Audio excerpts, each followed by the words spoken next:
Hello there friends, welcome back to the channel. It's me, Bob Moss. I'm back at you here with another product review. I know what you're saying. Oh, Bob, you're such a sellout reviewing all these Hygger products that they just send you because you're a content creator. But I give honest reviews. You know, they saw my last review where I gave them some honest feedback and they decided they wanted some more feedback on this product. So what do I got here? I got the Hygger HG-811 mini quiet air pump, whatever they call it here. It's 1.5 watts of power, and they did send this to me for free, but I am giving an honest review. So just some information about it. They advertise it as for 1 to 15 gallon tanks. It is about $27 Canadian, so not the cheapest option for nano tanks. You can get ones that are rated for up to 20 gallons for $20, and they do have a bit more flow than this. The flow in this, they advertise it as 420 milliliters per minute, if I believe properly. So that's not quite what we want for even like a 10-gallon tank, if I do my math correctly here. I'll flash it on the screen because I didn't write it down. So I personally wouldn't put this in more than a 5-gallon tank. But okay, now I'm starting to get into the actual review, so let's just jump into that. So while I ramble and review the product, I will be rolling some nice B-roll footage so you can see what I'm talking about. So the first thing, we're going to start with the good stuff here. We're going to start with the pros. The first pro, this pump is very, very small. It's compact. It's going to fit in tight spaces. You can just click it onto the side of the tank even, or on the side of your shelf, side of a rack, whatever you got there. Wow. And it's not going to take up much space, where a lot of these bigger pumps, they take up a decent amount of floor space. You can't clip them to the side of things. They have these little rubber feet on them, and if they fall on their side or something, they're going to make a bunch of noise. Where this one, the way they've designed it, it's very, very small, and that leads us into the second point here. It's also very quiet, especially compared to other things in its price point that I have used, like the Tetra pump. I think it's the Pawfly small pumps that they have. This pump is incredibly quiet when compared to those. I think they say it's around 35 decibels, where other pumps you're gonna find them, they're closer 40-50 decibels, so they are a decent amount louder. If you know how the decibel scale works, each 10 thing is like 10 times, it's exponentially louder.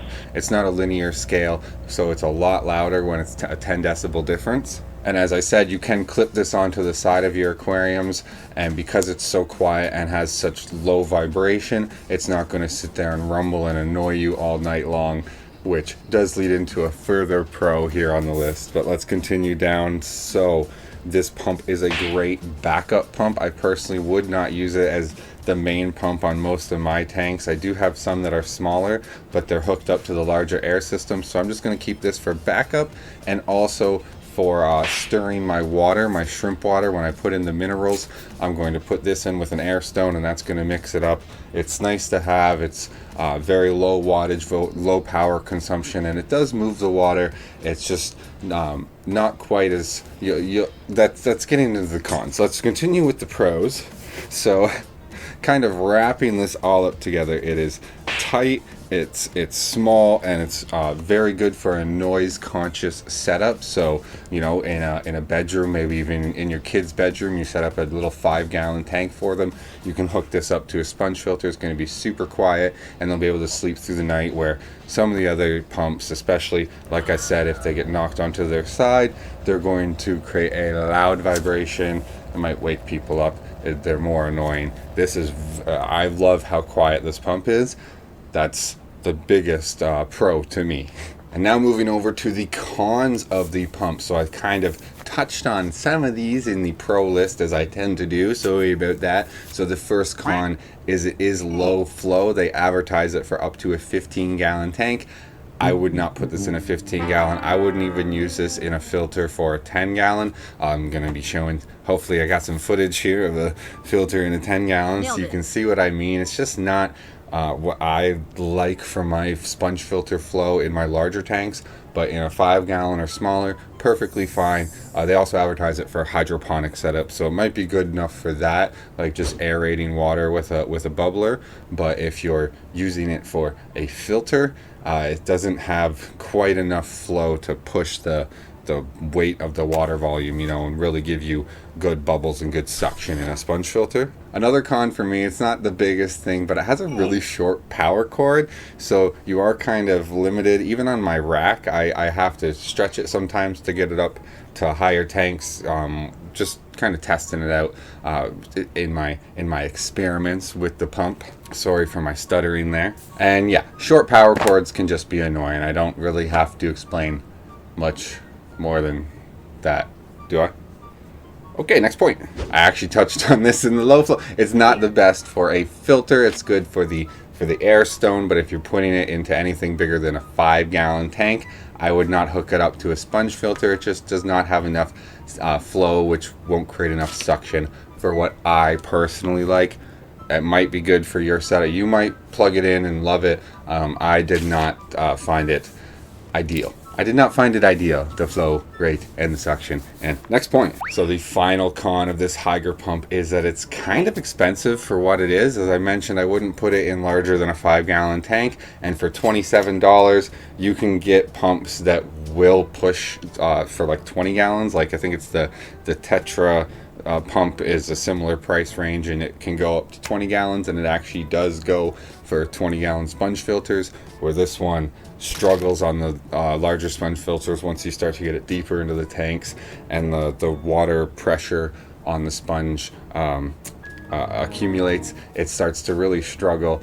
So yeah, that's something to think about. But for me, it's perfect for what I'm going to be using it for, which is mixing my buckets with the shrimp minerals, as I mentioned.